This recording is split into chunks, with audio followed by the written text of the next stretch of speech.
Hello, क्या हाल चाल, कैसे हो आप सब। आज मैं आ गई हूँ आप सबसे मिलने के लिए, आपकी अंकिता मैम। जो नहीं जानते मैं बता दूं, मैं हूँ अंकिता राठौर और एक बहुत ही मजेदार चीज लेकर आई हूँ मैं। पता है क्या? एक कहानी। क्योंकि मेरे पास कुछ बच्चे अपने कंसर्न्स लेकर आए कि मैम ऐसा, मैम वैसा। तो मैंने बोला ठीक है, बाकी सब तो छोड़ो, बहुत पढ़ के स्ट्रेस ले लिया है और जिन्होंने नहीं पढ़ा है उनको स्ट्रेस देना है मुझे। तो ये कहानी है। अभी मैं घर गई थी थोड़े दिन पहले दिवाली पे, तब मैंने देखा कि हमारे गांव में एक पप्पू हलवाई है। और वो पप्पू हलवाई जो थे, जब मैं उनकी दुकान पे गई मिठाइयाँ खरीदने, बहुत ही ज्यादा टेंशन में दिख रहे थे। तो मैंने बोला, क्यों पप्पू भैया, क्या बात की टेंशन लेके बैठे हो? तो उन्होंने कहा कि मैडम देखिए, ऐसा चीज हो गया है कि हमने ले लिए हैं ढेर सारे ऑर्डर्स, लेकिन अब कोई भी काम नहीं हो रहा है मुझसे। दिवाली के इतने सारे ऑर्डर्स आए थे मेरे पास, कुछ दोस्तों को मिठाइयाँ भेजनी थी तो उन्होंने पहले ही मंगवा ली थी, ठीक है। तो उन्होंने बोला, मैंने सोचा पहले यार मैं बिल्कुल एकदम पैसा ही पैसा हो जाएगा इस दिवाली, लेकिन अब क्या हुआ? फिर मैंने पूछा तो बताते हैं कि मैम इतने सारे ऑर्डर ले लिए कि मैं तो पूरा ही नहीं कर पाया, और उसका टेंशन ही इतना ले लिया, इतना ज्यादा टेंशन ले लिया। मैंने किस बात का? बोलते कि ऑर्डर इतने सारे हैं। तो मैंने बोला, अरे भैया काम करोगे तो होगा ना।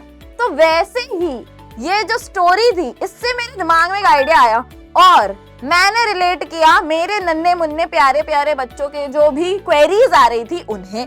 तो मुझे समझा कि भैया दुनिया में सबका दुख यही चल रहा है। क्या चल रहा है? कि भैया बैकलॉग ही कवर नहीं हो रहा है। तो उसके लिए बेटा जी उमंग 2.0, जुनून 2.0, चैम्स 2.0 सब कुछ तो लेकर आ गए हैं। फिर भी बच्चों का यही क्वेश्चन है, मैम बैकलॉग कैसे कवर करे। मैंने क्वेश्चन अपना स्टार्ट किया उनसे और पूछा कि बेटा होमवर्क किया था लास्ट क्लास का?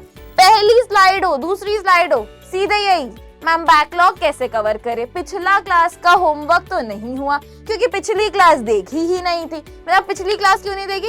अरे मैम उसके पिछले वाली क्लास ही हमने नहीं देखी थी इसीलिए। तो बेटा जी अब देखो, सॉर्टेड सी सिंपल सी चीजें हैं जो मैं आपको बताने वाली हूँ यहाँ पे, बहुत ही सिंपल भाषा में अगर मैं आपको बताऊं तो बेटा पहली चीज, काम को प्रायोरिटाइज करो यार, ठीक है। प्रायोरिटाइज करोगे तभी आपको समझ में आएगा कि काम कब करना है, कौन सा काम करना है, कब करना है, कैसे करना है।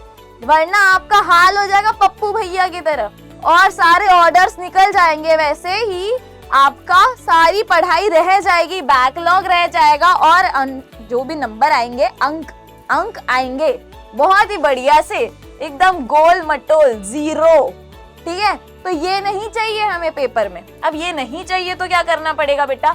तो अब यहाँ पे मैं आपको बता देती हूँ कि क्या क्या करना है, ठीक है। पहली बात, अगर मैं प्रायोरिटाइजेशन की बात करूँ तो आपको एक काम करो, बहुत काम होते हैं ना, बोलते हो मैम हम स्कूल जाते हैं, स्कूल से आते हैं, होमवर्क करते हैं, खेलने जाते हैं, है ना, बहुत सारा काम होता है, स्कूल का काम होता है, प्रोजेक्ट्स बनाने होते हैं, असाइनमेंट्स बनाने होते हैं, क्लासेस लेनी होती है, पीडब्ल्यू की क्लासेस अलग से लो, इतना सारा काम, मैम परेशान हो जाते हैं। तो बेटा जी देखो, आपने लिया एक लिस्ट, ठीक है, इसे हम कहते हैं टू डू लिस्ट, जो आपने बहुत ही फैंसी देखी होंगी लेकिन यूज नहीं की है कभी।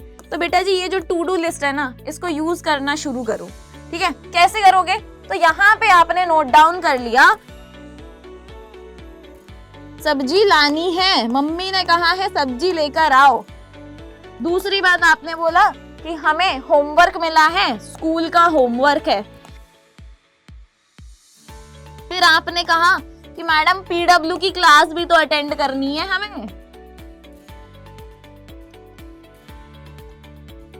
तो अब जैसे आपकी एक पीडब्ल्यू की क्लास हो गई, ठीक है, तो अब आपने लिख दिया कि भाई मेरे को थोड़ा दोस्ती यारी तो निभानी पड़ती है मैडम, तो इंस्टाग्राम की रील्स देखनी है मुझे, है ना। तो यूं आपने 4 काम टू डू लिस्ट में अपने डाल दिए। अब आपने जो प्रायोरिटाइज करना कैसे, अब आपने बोला मैम आपने तो टू डू लिस्ट बना दी, अब इसे प्रायोरिटाइज कैसे करूं, ठीक है। तो इसके लिए मेरे पास एक बहुत ही बढ़िया सा सोल्यूशन है बेटा आपके लिए, तो अब मैं बताती हूँ आपको। अब ये देखो, अब आपको क्या करना है, इसमें है ना 4 हिस्से कर दो, इसके 4 क्वाड्रेंट्स बना दो कि यहाँ पे इंपॉर्टेंट है या अर्जेंट है वो लिख दो। ठीक है, ये है अर्जेंट एंड ये है नॉट अर्जेंट। ठीक है, अर्जेंट नॉट अर्जेंट। दूसरी बात जो यहाँ पे आपको लिखनी है बेटा, यहाँ पे लिख दो इम्पोर्टेंट, जो भी चीज इम्पोर्टेंट है, और यहाँ लिख दो जो आपके लिए इम्पोर्टेंट नहीं है। अगर अर्जेंट है और इम्पोर्टेंट भी है तो बेटा जी अभी के अभी करो, डू इट नाउ, अभी बिल्कुल, जब आपको दिया जाए तभी करो, क्योंकि वो बेटा वो अर्जेंट भी है और इम्पोर्टेंट भी है, या फिर नॉट अर्जेंट है और इम्पोर्टेंट है। इम्पोर्टेंट तो है पर अर्जेंट नहीं है, तो बेटा इसको स्केड्यूल कर लो, कब होने वाला है देख लो, कब करना है इसको स्केड्यूल कर लो। जैसे मम्मी ने बोला था सब्जी लानी है बेटा, तो मेरे रिंकू पिंकू टिंकू, अगर मम्मी ने बोला कि आपको सब्जी लेकर आनी है, अभी के अभी जाओ और सब्जी लेके आओ, तो अब ये जो काम है बेटा, इसमें क्या है, यहाँ पे आप बोल रहे हो कि इम्पोर्टेंट तो नहीं है लेकिन अर्जेंट बोला है मम्मी ने। ठीक है, तो अब मैं क्या करूंगा या क्या करूंगी, आपको वो अपना काम, छोटे भाई बहन क्यों होते हैं यार, मैं पढ़ रहा हूँ मम्मी, बोलो उनको, छोटे भाई बहन बड़े भाई बहन जो भी है उन्हें पकड़ा दो। ठीक है, इसे कहते हैं डेलीगेट करना। ठीक है, काम को डेलीगेट कर दो, सीधे उठा के दे दो किसी और को। एंड नॉट इम्पोर्टेंट ना ही अर्जेंट, तो बेटा आपकी टू डू में से ही उसको डिलीट करो ना। मान लो do it now, do it now में क्या था, आपकी पीडब्ल्यू की क्लास है, अभी करो, इम्पोर्टेंट है, अर्जेंट भी है, क्यों, पढ़ रहे हो तभी तो बैकलॉग कवर होगा, है ना। स्केड्यूल करो अगर अर्जेंट नहीं है तो, ठीक है, अर्जेंट नहीं है तो स्केड्यूल कर लो। अब मान लो यहाँ पे आपको एक काम दिया था, स्कूल का होमवर्क है, इम्पोर्टेंट है, बहुत इम्पोर्टेंट है, लेकिन अर्जेंट नहीं है। ठीक है, अर्जेंट नहीं है, तो यहाँ पे आप क्या करोगे, स्कूल का होमवर्क है, वो अर्जेंट नहीं है कि अभी के अभी करके दो, मैडम आ जाएंगी वरना घर पे सीधे कि भाई 4 बजे तक बोला था, 4 बजे तक क्यों नहीं किया, ऐसा नहीं होता। अगले दिन तक है आपके पास टाइम, स्केड्यूल करो यार कि शाम को 7 बजे कर लूंगा मैं, तब तक अपना बाकी का काम निपटा लूं। ठीक है, डेलीगेट वाले काम में सब्जी लाने वाला काम आप कर सकते हो। और ये जो डिलीट इट है ना बेटा जी, ये है आपकी इंस्टाग्राम की रीलें देखने का काम। ठीक है, और सिर्फ इंस्टाग्राम नहीं, बाकी और भी कोई सोशल मीडिया अगर आप चलाते हो जहाँ पे आप टाइम वेस्ट कर रहे हो, ठीक है, तो बेटा इसको हटा दो, डिलीट कर दो, इसकी अभी आपको जरूरत नहीं है। सारे काम जो होते हैं ना वो इम्पोर्टेंट नहीं होते हैं। अगर आप बोलो कि सारे काम इम्पोर्टेंट है, तो इतना ध्यान रखो, जो आप टू डू बना रहे हो ना, उसमें सारे काम इम्पोर्टेंट नहीं होंगे। अब आपकी प्रायोरिटी, आपकी क्या प्रायोरिटी है वो बताएगी कि आपको कितना मन है अपना बैकलॉग पूरा टाइम से कवर करने का। ठीक है, दूसरी बात अगर मैं बोलूं, है ना, दूसरी बात अगर मैं बोलूं तो डिस्ट्रैक्शन बेटा जी, डिस्ट्रैक्शन से दूर भागो, डिस्ट्रैक्शंस के पास मत जाओ। तो यहाँ पे दिमाग में गाने वाने नहीं बजने चाहिए, मूवीज के बारे में मत सोचो, रील्स मत चलाओ, समझे, अपने दिमाग को भी वहीं लगाओ जहाँ पे आप फिजिकली प्रेजेंट हो। यानी अगर आपने बुक खोली है तो उसे पढ़ो, उसके बाद में इम्पोर्टेंट टॉपिक्स जो होते हैं ना उसके ऊपर नजर डालो।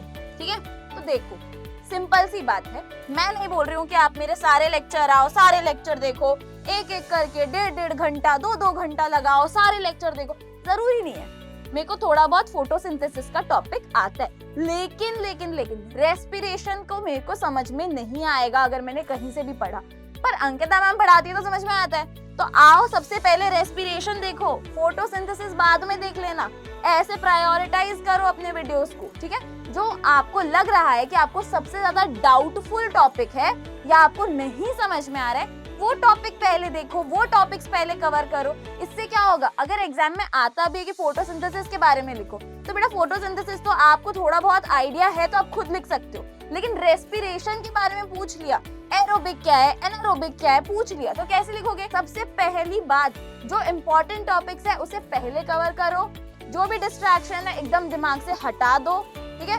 प्रायोरिटाइज करो काम को, जो काम आपको जल्दी करना है उसे जल्दी करो, जो नहीं इम्पोर्टेंट है, नहीं अर्जेंट है, उसे उठा के फेंक दो, डिलीट कर दो। तो एक चीज तो बेटा आपको याद रखनी ही पड़ेगी, ये जो टेबल है एकदम रामबाण इलाज है, ये आपकी हर एक जो भी आपकी समस्या है उसका रामबाण इलाज है ये टेबल।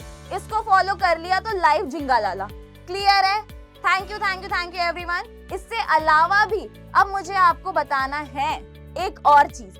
अगर आपको इसके अलावा कोई भी दिक्कत आ रही है तो नीचे कमेंट डाउन सेक्शन करके बिल्कुल बता दो, ठीक है? सिंपल सी बात है। बैकलॉग कवर नहीं हो रहा, बेटा पढ़ लो। पढ़ोगे नहीं तब तक नहीं होगा। टेंशन मत लो, स्ट्रेस मत लो, प्रेशराइज मत करो खुद को। बैठो और पढ़ो, ठीक है? सबसे इम्पोर्टेंट। और ये नहीं कि बाहर बैठ के डाइनिंग रूम में पढ़ रहे हो, सारे पेरेंट्स, रिश्तेदार, रिलेटिव्स, टीवी चल रही है, कुत्ता भौंक रहा है, सब कुछ वहीं पे हो रहा है, वहां नहीं पढ़ पाओगे। एक अपने लिए स्पेस क्रिएट करो, एक पर्सनल स्पेस, स्टडी स्पेस रखो, वहीं पे पढ़ो। और सबसे इम्पोर्टेंट, कंफर्ट जोन से बाहर आओ बेटा। अगर आप अपने कंफर्ट जोन में रह के पढ़ना चाहते हो, आप सोच रहे हो मैं बिस्तर पे लेट के पढ़ूंगा, उल्टा लेट के पढ़ूंगा, नहीं होती है पढ़ाई, नींद आ जाती है, क्योंकि बुक्स देख के तो सबको नींद ही आती है ना? क्यों?